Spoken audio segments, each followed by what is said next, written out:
Hello guys, welcome to my YouTube channel. मेरा नाम निधि है और आज हम डिस्कस करने वाले हैं डाइंग पेशेंट के बारे में।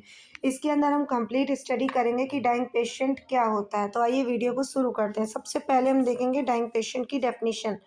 तो a dying patient is a person who is the final stage of life because of a serious illness और condition that can no longer by curve and reserve. This stage is sometimes called the end of life phase, terminal phase, and anxiety, actively dying।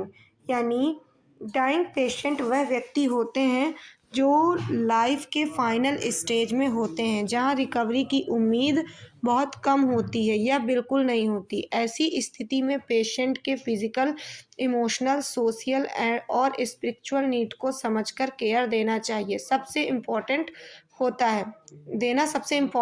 है ताकि उनका life of and phase dignified हो, comfortable और peaceful रहे। Clear है? यानी अगर हम इसे सिंपल वर्ड्स में जाने तो जब किसी पेशेंट की बीमारी एडवांस हो जाती है और ट्रीटमेंट का रिस्पांस कम हो जाता है, तब पेशेंट धीरे धीरे शरीर के फंक्शंस लूज करने लगता है। डाइंग फेज में ऑर्गन धीरे धीरे काम करना बंद करने लगते हैं, जैसे हार्ट, किडनी, लंग्स आदि। इनका मेन गोल क्योरिंग के बजाय कंफर्ट देना होता है। इसके कुछ कैरेक्टरिस्टिक्स होते हैं, जैसे आपकी नेक्स्ट हम देखें कॉमन कैरेक्टरिस्टिक्स क्या होते हैं डाइंग पेशेंट के। तो सबसे पहला हमारा फिजिकल चेंजेस हमें क्या क्या देखने के लिए मिलता है। तो उसके अंदर हमें सबसे पहले वीकनेस और फटिग देखने के लिए मिलता है। क्लियर है? जो पर्सन होगा वो बहुत ही टायर्ड फील करेगा। मैनी स्पेंड टाइम, बहुत लंबा समय वो ज़्यादातर सोने में ही अपना टाइम बर्बाद करेगा। Next, reduce appetite and thirst. वो उसकी जो भूख होगी वो रिड्यूस हो जाएगी और प्यास लगने की जो क्षमता है वो भी कम हो जाती है धीरे धीरे। क्लियर है? नेक्स्ट, ब्रीथिंग चेंजेस देखने के लिए मिलेंगे। यानी ब्रीथिंग पैटर्न जो होगा वो इनरेगुलर होगा और कभी कभी पेशेंट की जो ब्रीथिंग होगी वो पज हो जाएगी और रेटलिंग साउंड भी आएगा उसके ब्रीथिंग के दौरान। स्किन चेंजेस हमें देखने के लिए मिल जाते हैं। यानी जो स्किन होती है वो पेल कलर की हो जाएगी, कूल यानी ठंडी हो जाएगी और ब्लूइश कलर की देखने के लिए मिल जाएगी, स्पेशली हैंड और फीट एरिया की। क्लियर है? पेन एंड डिस्कम्फर्ट के अंदर सम पेशेंट, जो बहुत सारे पेशेंट होते हैं उनको पेन होता है, जिसके कारण जो हमारे हेल्थ केयर प्रोवाइडर्स होते हैं उनका मेन एम होता है कि मेडिकेशंस और कंफर्ट मेजर्स की मदद से हम डाइंग पेशेंट को पेन से रिलीफ प्रोवाइड करा सकें। नेक्स्ट हम देखेंगे इमोशनल चेंजेस। इमोशनल चेंजेस में हम जो पेशेंट हमारे फील करते हैं anxiety, fear, sadness and calmness, depending on the person. Clear है? तो उन पर्सन्स को हम सपोर्ट प्रोवाइड कराते हैं ताकि वह अपने अंदर एंजाइटी ना फील करें, नहीं घबराए नहीं, सैडनेस फील ना करें, क्लेमनेस फील ना करें। क्लियर है? दे में विड्रॉ आर टालकलेस, यानी उसके अंतर्गत हम टालकलेस यानी वो लोग धीरे धीरे ज़्यादा बात नहीं करते, बात करने की क्षमता भी उनकी कम हो जाती है। Not because they did not care, क्योंकि उनको केयर नहीं होती है और उनके अंदर एनर्जी भी बहुत लिमिटेड बचती है। क्लियर है? Next, mental and spiritual changes देखने के लिए मिलते हैं। जो पेशेंट होता है वो कंफ्यूजन फील करता है, रेस्टलेसनेस फील करता है और अब उसकी बॉडी जो होती है वो बहुत ही वीक फील करती है। नेक्स्ट, बहुत सारे पेशेंट जो होते हैं वो रिफ्लेक्ट हो जाते हैं डीपली ऑन लाइफ, खुद की लाइफ से एंड रिलेशनशिप से और स्पिरिचुअल बिलीफ से। यानी उनको किसी प्रकार अपनी लाइफ से वो दुखी हो जाते हैं, अपनी लाइफ को जीना नहीं चाहते, अपने रिलेशनशिप से भागने लगते हैं और स्पिरिचुअल बिलीफ पे भी विश्वास नहीं रखते हैं।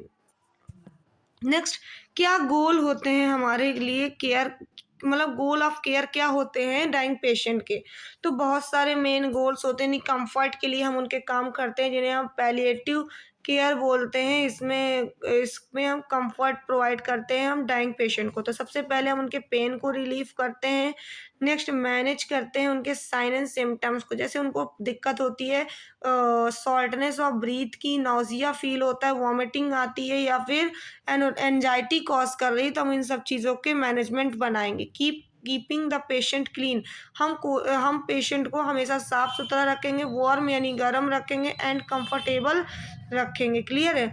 Emotional and psychological support provide कराएंगे, इसमें मतलब प्रोवाइड करेंगे, रीअकरेंस प्रोवाइड कराएंगे, प्रेजेंस प्रोवाइड कराएंगे और अंडरस्टैंडिंग भी प्रोवाइड कराएंगे। नेक्स्ट हम रिस्पेक्ट करेंगे पेशेंट की डिग्निटी और विशेस को, यानी उनकी आखिरी इच्छा जानने की कोशिश करेंगे और उनकी मर्जी को जानेंगे और उनकी रिस्पेक्ट करेंगे। जैसे कि पेशेंट कहाँ पर रहना चाहता है लास्ट टाइम पे, होम में कि हॉस्पिटल में कि हॉस्पिस में, या फिर why do want around us, अपने आसपास वो किसको रखना चाहता है, किसको नहीं रखना चाहता। रिलीजियस एंड कल्चरल प्रैक्टिस, वो क्या करना चाहता है, क्या नहीं करना चाहता है। सपोर्ट, उसको फैमिली का हम प्रोवाइड कराएंगे, उनके फैमिली में जो चाहने वाले हैं उनको एजुकेट करेंगे, उनको एक्सपेंड करेंगे ताकि वो कंफर्ट प्रोवाइड कर सकें। नेक्स्ट हम why understanding a dying patient is important, तो knowing the happen at the end of life is help, यानी इसके अंदर हम उन चीज़ों को पढ़ेंगे कि जब पेशेंट मरने वाला है उस समय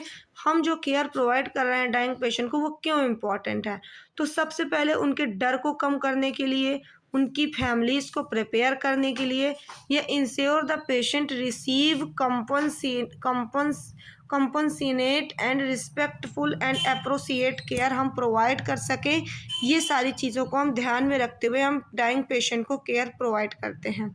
तो आज की वीडियो में इतना ही। यदि आपको डाइंग पेशेंट प्रॉपरली क्लियर हुआ हो तो वीडियो को लाइक करें, चैनल को सब्सक्राइब करें एंड बेल आइकन को प्रेस करें। नेक्स्ट इसके बाद जो हम वीडियो पढ़ेंगे, जो हमारी केयर ऑफ डाइंग पेशेंट का वीडियो है वो चैनल पे अपलोड कर दिया गया है, आप वहाँ से इस चीज़ के concept, care of dying patient के कॉन्सेप्ट को क्लियर कर सकते हैं। Thank you.